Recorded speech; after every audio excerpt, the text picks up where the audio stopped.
আজিৰ অসম কেবিনেটে মিচিং, ৰাভা, কাৰ্বি, তিৱা, দেউৰী আৰু ডিমাচা ভাষাত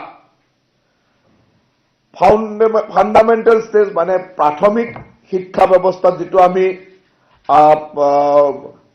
প্ৰাথমিক শিক্ষা ব্যৱস্থাৰ এটা মিডিয়াম অফ ইনষ্ট্ৰাকশ্যন মানে আমাৰ মাধ্যম হিচাপে এই ভাষাকেইটাক লোৱাৰ সিদ্ধান্ত অসম চৰকাৰে লয়। তাৰমানে আজি অসম চৰকাৰে মিচিং, ৰাভা, কাৰ্বি, তিৱা, দেউৰী আৰু ডিমাচা ভাষাত প্ৰাথমিক শিক্ষাৰ যিটো আমাৰ নতুন এডুকেশ্যন পলিচি মতে ক্লাছ 2 লৈকে পৰিব।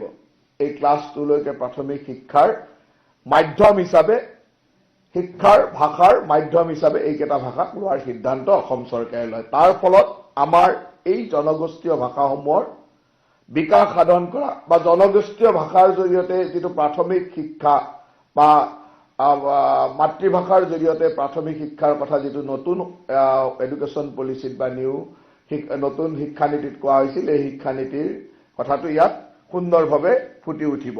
আৰু মই ভাবো যে ইয়ে অসমৰ এই ভাষাকেইটা মিচিং, ৰাভা, কাৰ্বি, তিৱা, দেউৰী, ডিমাচা এই ভাষাবিলাকক পুনৰুজ্জীৱিত কৰাত বা ভাষাসমূহৰ বিকাশৰ ক্ষেত্ৰত ইয়ে সহায়ক হ'ব।